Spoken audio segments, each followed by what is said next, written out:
Today, more of our communication occurs in written form, especially digitally, than face-to-face.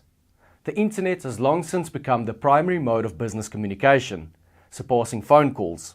For this reason, it's essential to understand and use business etiquette for written communication. Firstly, it's important to know when to communicate via a letter or email and when not to. Situations where you should communicate over the phone or in person include complex negotiations, breaking bad news, explaining something complicated, or any conversation where there's a bit of back and forth. In these cases, call the person or arrange a meeting. Subject lines. Subject lines should be short and specific. Your subject line doesn't need to be a complete sentence, but should clearly indicate the topic of the email. Picture your recipient scanning their inbox. Will they be able to find your message when they want to refer back to it? Greeting. Use dear, hello, good morning, good afternoon, and so on. If it's someone you've never met, avoid using hi or hey until you know them. Use the highest level of formality for a person's name with Mr. or Miss, unless they instruct you to do otherwise. Opening. How you start your emails is important. If you're just introducing yourself, write an introduction that's like a written version of your elevator speech. If you're following up with someone you met, remind them of who you are and what you discussed at the initial meeting. If it's someone you already know, it's nice to open with a personal, "How's it going?"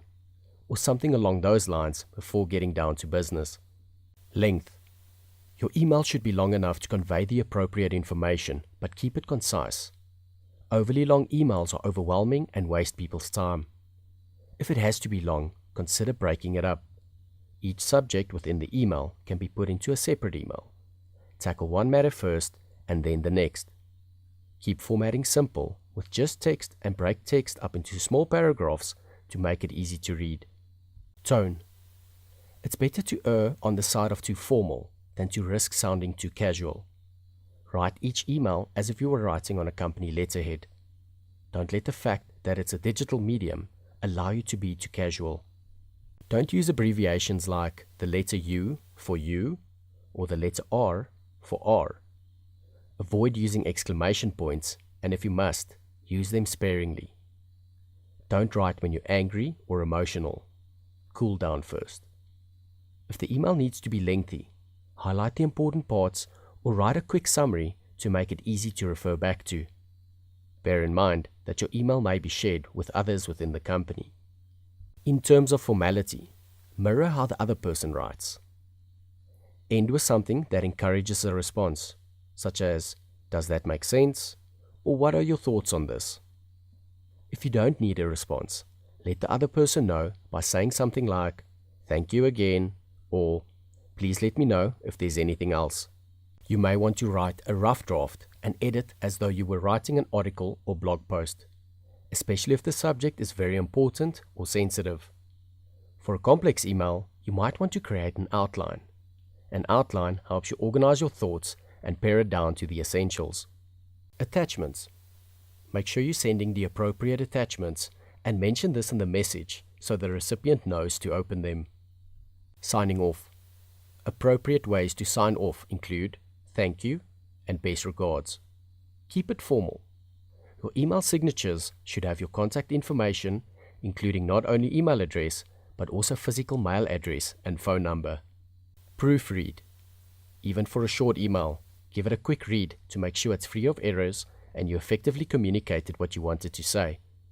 Look carefully for anything that could be taken the wrong way. When communicating via email, the recipient can't see your face or hear your tone of voice. Look for anything that could be interpreted the wrong way and try to phrase it differently. Reply all.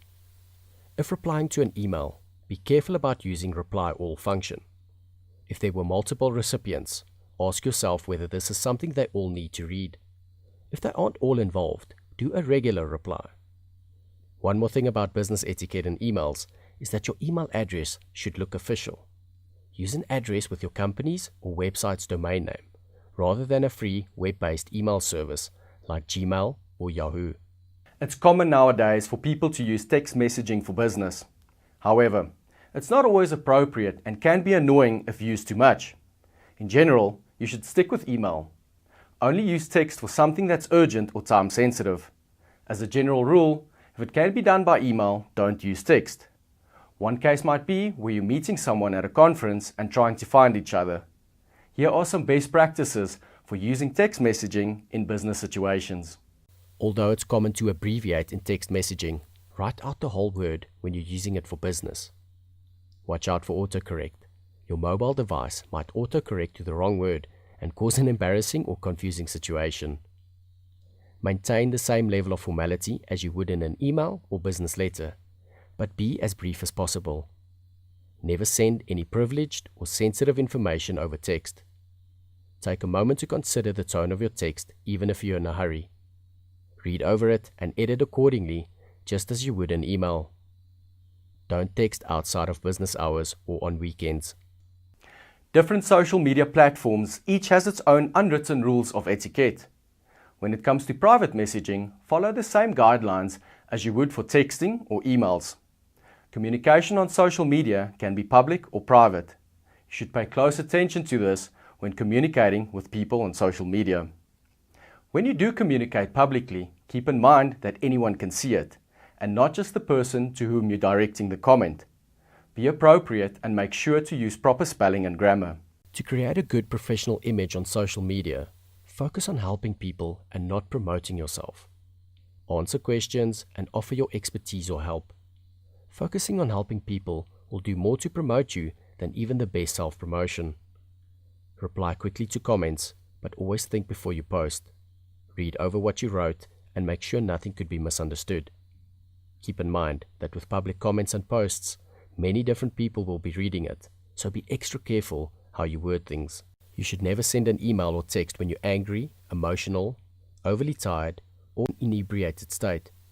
The same goes for social media. Even if you post hastily and go back and erase it, there's a good chance people have seen it and could have taken screenshots. Finally, there are two very important things to keep in mind. Any comment or post that's public on social media could be someone's first impression of you. Whatever you put out there could theoretically be out there for all of eternity. Although most communication is now digital, there are still times when you have to rely on written correspondence. The format for writing business letters is a bit more strict and formal than emails or other digital communications. There are times when an email just isn't sufficient. Situations where you might need to write a business letter include a professional recommendation or reference, the cover letter for a legal document, contract, or some other official document you're sending, letters of complaint or other sensitive matters, resigning from a position, apologizing for something significant, condolences, a personal thank you.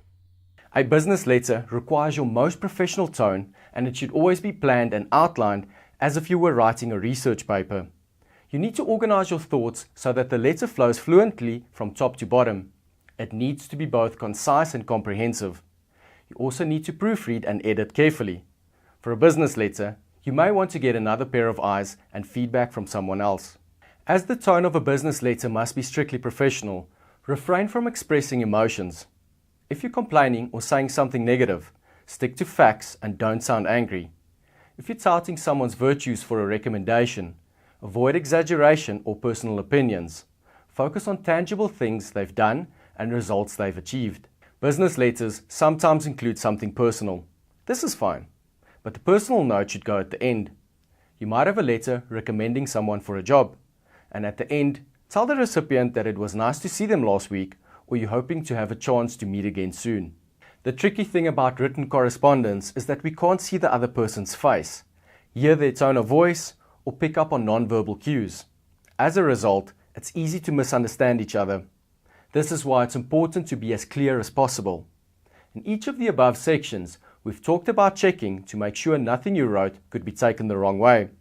Another way to avoid misunderstandings is to over-clarify. Likewise, if you don't understand what someone means in their email, don't be afraid to ask for clarification. Reword their main points as you understand them as a bullet point summary and have them make sure that all is understood. People tend to take things negatively by default when they're in print. You don't want this to happen. Someone might read between the lines and see something you're saying as criticism of them. When writing messages, try to make them sound as positive as possible. A good way to check this is to have someone else, either a friend, family member, or colleague, read over your message. Keep in mind that some people just aren't good at expressing themselves in written form. Their messages are curt, they seem angry or emotionless, or they leave out important information each time. If you have to deal with someone like this, be patient with them and learn their language. If there are too many communication problems, schedule a call or meeting to clarify things. How you reply to people is important in how you present yourself professionally. Reply to messages as soon as possible, but definitely within 24 hours. If you don't have the information or answer yet, send a reply to acknowledge that you received the message and give them a general idea of when you'll get back to them. Leave an out of the office message if you'll be away for more than a day. The message should indicate specifically when you'll be back. If you've written someone and they've not replied, wait a few days and send another message. In your politest tone possible, ask whether they received your email and repeat the contents of the first email.